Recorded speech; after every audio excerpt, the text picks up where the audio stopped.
बहुत समय पहले मध्य भारत के घने जंगलों में ऋषि हरिवंश नाम के एक साधु रहते थे। उन्होंने अपने परिवार के सुख, अपने गांव के सुख दुख और सभी सांसारिक सुख त्याग दिए।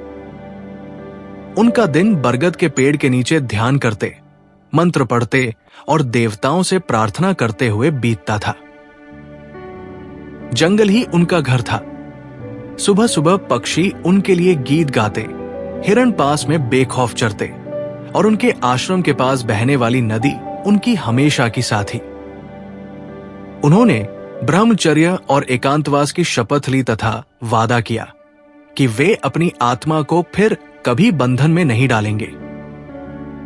वर्षों तक ऋषि हरिवंश शांतिपूर्वक रहे। गांव वाले अक्सर उनका आशीर्वाद लेने आते थे। राजा भी मार्गदर्शन के लिए उनके पास दूत भेजते थे। उन्हें आदरणीय, पूजनीय और दृढ़ निश्चय माना जाता था। लेकिन जीवन अक्सर उन लोगों की भी परीक्षा लेता है जो सबसे मजबूत दिखते हैं। एक गर्मियों की दोपहर जब सूरज चमक रहा था, मीरा नाम की एक युवती जंगल में दाखिल हुई। वो सरल थी, सुंदर थी और अपने साथ एक दुर्लभ मासूमियत लिए हुए थी। वो जंगल की नदी से पानी भरने आई थी क्योंकि उसके गांव के कुएं सूख गए थे। मीरा अपना मिट्टी का घड़ा भरने के लिए नीचे झुकी। उसका चेहरा पानी में आईने की तरह प्रतिबिंबित हो रहा था और उसके लंबे बाल धूप में चमक रहे थे। गर्मी से राहत पाने के लिए जब उसने पानी के छिंटे मारे तो उसकी हंसी गूंज उठी। आश्रम में ध्यानमग्न ऋषि हरिवंश ने अपनी आंखें खोली। संयोगवश उनकी नजर नदी के किनारे पड़ी। उन्हें मीरा दिखाई दी।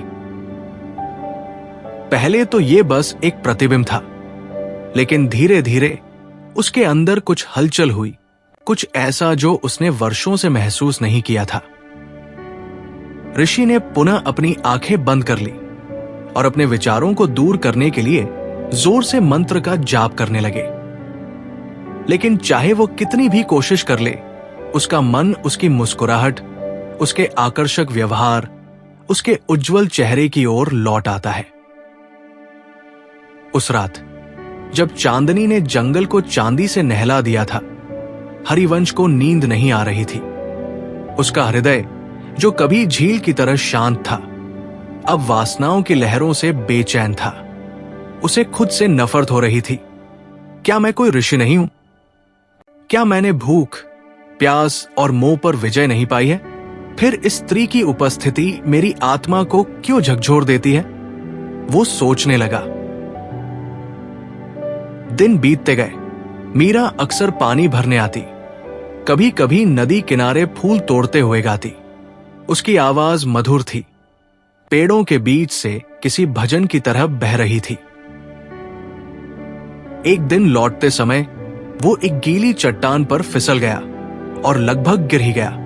दूर से देख रहे ऋषि ने सहज ही आगे बढ़कर उसे जमीन पर गिरने से पहले ही थाम लिया। एक पल के लिए उनकी नजरें मिली। उसकी नजर कृतज्ञता से भरी थी, उसकी बेचैन।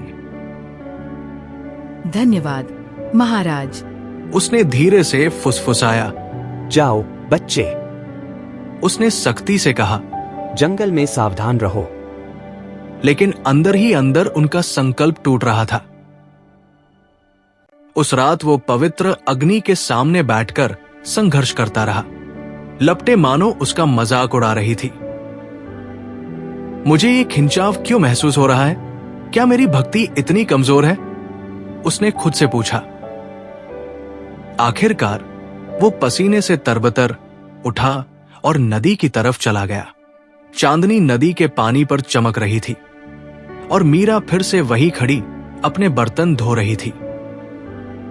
उसने उसकी ओर देखा और धीरे से मुस्कुराई। उसे अपने अंदर चल रहे तूफान का पता नहीं था। मीरा, ऋषि ने भारी स्वर में कहा। उन्होंने आदरपूर्वक अपना सिर झुकाया और कहा, महाराज। ऋषि ने कांपती आवाज में कहा, मैं उतना ताकतवर नहीं हूं जितना वे सोचते हैं। तुम्हारी उपस्थिति मेरी आत्मा को झकझोर देती है।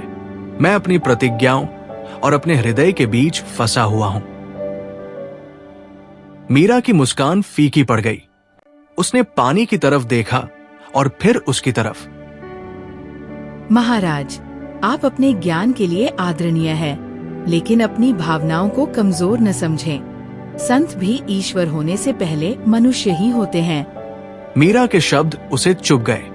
उसने एक आम इंसान की तरह प्यार को अपनाने के बारे में सोचा।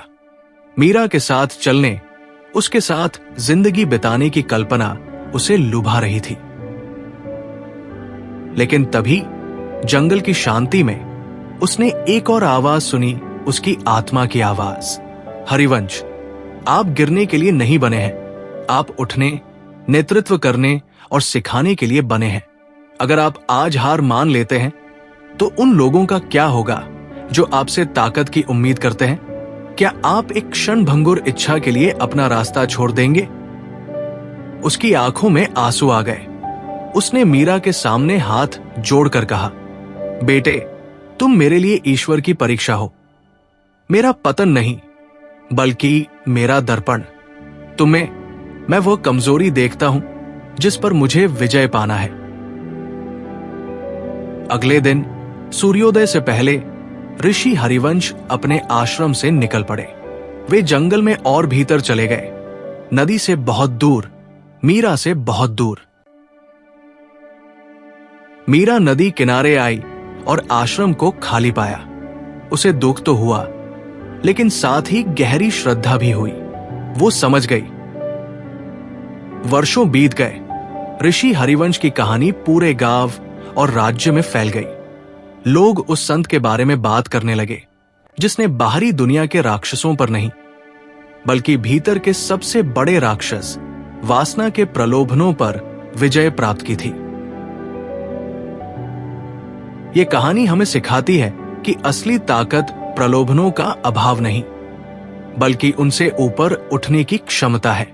महानतम आत्माओं की भी परीक्षा होती है, यहां तक कि साधु भी मनुष्य ही होते हैं।